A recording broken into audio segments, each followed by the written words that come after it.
அனைவருக்கும் வணக்கம். இது கதைக்கான நேரம். என் வாழ்க்கையின் அங்கம் நீயே. பகுதி 5. எப்படி சொல்றீங்க?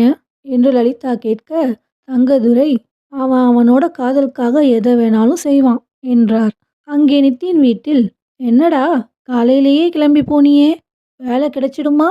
என்று சுமதி வீட்டில் நுழைந்த நித்தினிடம் கேட்க, கிடைச்சிடும்னு தான் நினைக்கிறேன் என்று மழுப்பினான் நித்தின். ஏன், இன்டர்வியூக்கு போன உனக்கு தெரியாதா என்றவளிடம், பார்க்கலாமா, உறுதியா எதுவும் சொல்ல முடியாது என்று புறாக்களுக்கு தீனி போட்டு கொண்டு இருந்தான் நிதின்.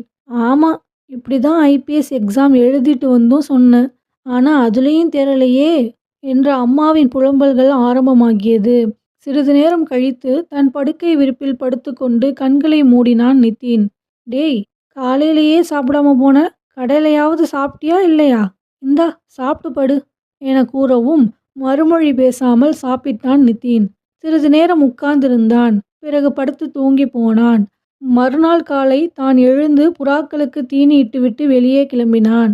இனி நித்யாவை சந்திக்க கூடாது. அதனால் நிதின் இதுவரை செல்லாத இடங்களுக்கு செல்ல வேண்டும்.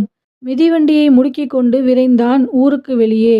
அங்கே ஒரு அழகான மலையடிவாரம். அதன் அருகில் ஒரு குடிசை. அக்குடிசையில் ஒரு பெரியவர் கைத்தறியால் துணியை நெய்து கொண்டிருந்தார். அவர் பாதுகாப்பில் அங்கு மிதிவண்டியை விட்டுவிட்டு மலையில் ஏறத் தொடங்கினான் நிதின். அது ஒரு ஒத்தையடி பாதைதான். வளைந்து நெளிந்து மேலே அழைத்து சென்றது. பறவைகளின் சங்கீதம் நித்தினுக்கு வரவேற்பு கொடுக்க, குரங்கு கூட்டங்கள் வந்து பழங்களை படைக்க, நடப்பது கனவா நனவா என வியப்பில் ஆழ்ந்தான் நிதின். பசித்தவன் பழங்களை தின்று பசியாறி, களைப்பார மரக்கிளையில் இளைப்பாரி, நடந்தவன் காட்டில் திசை மாற ஒரு கல்லின் மீது அமர்ந்து கொண்டான். அமர்ந்தவனுக்கு உடலில் ரோமங்கள் ஏனோ சிலிர்த்தன. வேகமாய் எழுந்தவன் விரைவாக நடந்தான். திடீரென ஓடினான். மரத்திற்கு மரம் தாவினான். பலசாலியாக மாறினான். மிருகங்கள் எல்லாம் அவனை அரசன் என புகழ எழுந்தவன் உரையாற்றுகிறான்.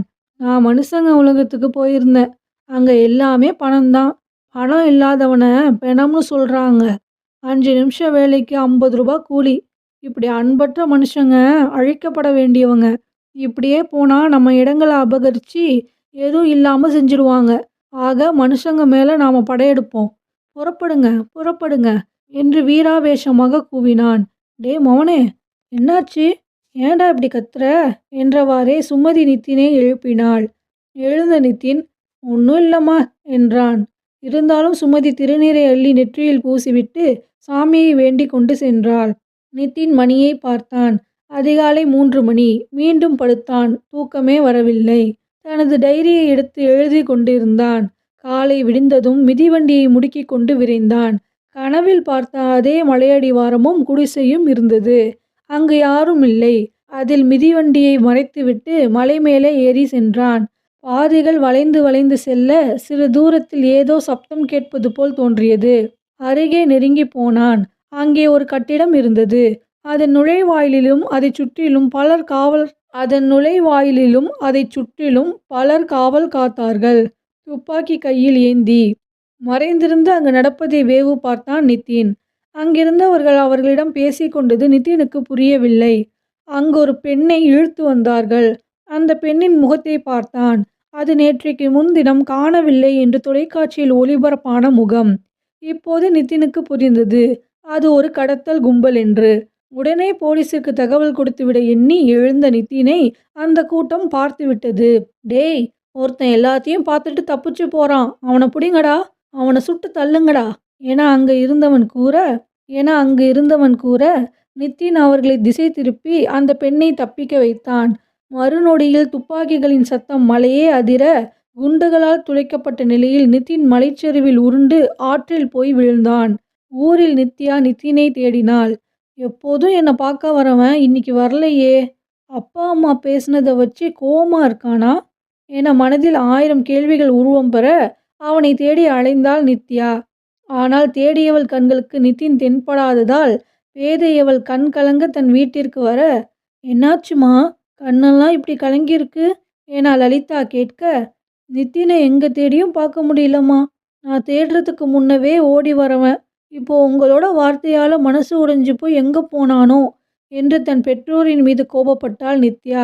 தங்கதுரையும் லலிதாவும் கவலைப்பட நித்யா தன் அறைக்கு சென்று கதவை அடைத்து கொண்டாள். ஜோடி புறாக்களிடம் வந்து அழுதாள். புறாக்களில் ஒன்று ஒரு சீட்டை நீட்டியது. அச்சீட்டை திறந்து பார்த்ததும் கூண்டை திறந்துவிடு என்று எழுதப்பட்டிருந்தது. உடனே கூண்டை திறந்தாள். ஆண் புறா மட்டும் புறப்பட்டு சென்றது. பெண் புறா கூட்டிலேயே இருந்தது. நித்யாவுக்கு சிறிது நம்பிக்கை பிறந்தது. கடவுளிடம் வேண்டிக் கொண்டாள். பிறகு சாப்பிட வந்தாள்.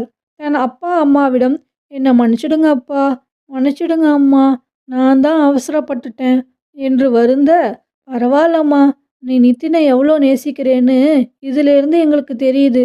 நிச்சயம் அவன் உன்னை தேடி வருவான் நித்யா என்றார் தங்கதுரை. சரி சரி, வாங்க எல்லாரும் சாப்பிடலாம் என்றாள் லலிதா. சாப்பிட்டு முடிந்ததும் அவர்கள் தூங்க சென்றார்கள். அங்கே நித்தின் வீட்டில் காலையிலேயே போனவன் இன்னும் வரல என கவலையாக இருந்தாள் சுமதி.